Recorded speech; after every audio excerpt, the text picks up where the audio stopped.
Sa huling gabi nga po ng aming tatay, talaga nga naman pong napakadaming nakilamay. At habang lumalalim nga po yung gabi, ay mas lalo pa nga pong dumadami. At kita niya naman, tatlong tent na nga yan at ilang bangkuan. Hindi na nga din nagkasya at ibang nga po nakatayo na. Teka lang, pero bago yun, alalahanin nga muna natin yung ilang alaala ni tatay. Ang mga alaala na hindi nga po malilimut. Nag-print nga po ako ng family picture nila, nakasama nga po si lolo at lola at mga kapatid niya. Iniligay ko na nga din po sa frame. At nung kanya nga pong makita, ay siya nga po yung napangiti. At nung mga panahon nga po kasi na yan, ay may sakit na nga po siyang nararamdaman. Tapos nung hindi na nga po siya masyadong nakakalakad-lakad at kailangan niya na nga din po ng tungkod. Yan nga lang pong kahoy yung kanyang gamit. Kaya nung may nagpadala nga po sa akin ng tungkod na hindi ko naman nga po order, na pinagtripan nga po ako. At parang may lead nga din po kami, gusto na nga po may gawa. Pero pasalamat pa nga din ako dahil yung tindahan nga po na pinag-orderan nun, ay nakausap ko nga po. At hindi na nga po pinabayaran. At dahil wala naman nga din po sa amin gagamit ng tungkod. At kailangan nga po ni tatay, siya nga po yung una ko naalala. Kaya ibinigay ko na nga po sa kanya. Kawayan! Ngayon, ito na gagamitin ko. Sige na.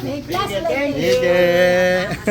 At hindi lang yun na may nagbigay nga din po sa akin ng saludable barley. Ilang piraso nga may sachet, tapos may dalawa nga din pong nasa jar. Sobrang inam nga din ito, uminom nga lang po si Dayani ng barley na yan. Ang galing nga din, hindi na nga po siya inatake ng hika. At para kahit paano nga din makatulong nga po sa kanyang kalusugan. Yun nga pong pinakamalaki, ibinigay ko na nga po sa kanya. At ayun nga, magpatuloy na nga po tayo sa huling gabi ni tatay. At buti na nga lang din po nakisama nga po yung panahon. At yung natatandaan nyo nga po kasi nung mga nakalipas nga pong araw, umuulan nga po dito sa amin. At nang medyo padilim na nga po, umaambun-ambun pa. At buti na nga lang po talaga, hindi na nga po tumuloy yun. Malamang sa malamang nga po, wala nga din po masyadong pumunta. At baka kami nga lang po mga magkakamag-anak. Kaya naman yung mga tao nga po dito sa gawin namin, ilang lamesa nga din pinaglalaro. Nang ibig nga pong sabihin, may mga tong nga pong nakukuha. At yung tong naman nga po na yun ay malaki nga pong pakinabang. At pinapandagdag nga po nila yung sa mga gastusin sa araw-araw na paglamay. Pero sa totoo nga lang, kahit nga po hindi po last night, ay gabi-gabi nga din pong ang dami nga pong nakikilamay. Hindi naman nga din po ako halos araw-araw po nakakapag-video dito. At pare-parehas nga lang din po kasi nangyayari. At nakakahiya nga din po mag-ikot-ikot dito at videohan ko pa nga po yung mga nakikilamay. Kaya yun, ang tanging nga po mapapakita ko nga lang po sa inyo yung pagkain. Pero sige, dahil last night naman nga, ipapakita ko na nga din po sa inyo na pipinta nga po ako sa bet. At ang tayaan nga po nila ay dos-dos lang, kumbaga yung libangan lang po. At kahit hindi nyo nga po ako tinatanong, marunong nga po ako magtongi, magpuso, laki na yun, at saka nga po unggu-ungguan.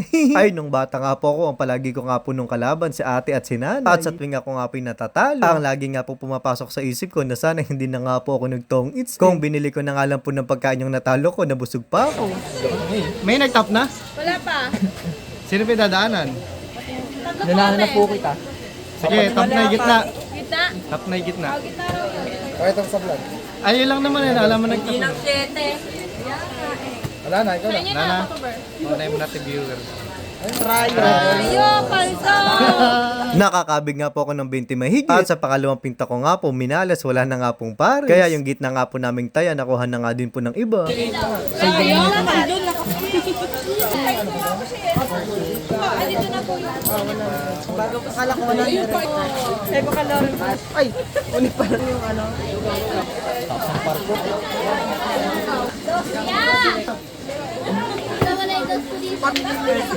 Ayoko na nga sana, ang kaso nga lang, binigay nga po ni Diani Tirenya, sayang naman nga din po ako kung itatapon. Wala na akong nagawa kung hindi nga po kainin. Pwede nga po nakupat na. Para ako na-release ko na. Ano?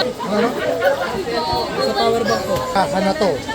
So, paano hanggang dito na lang, magkita-kita nga tayo ulit sa susunod na kwento. Bye-bye!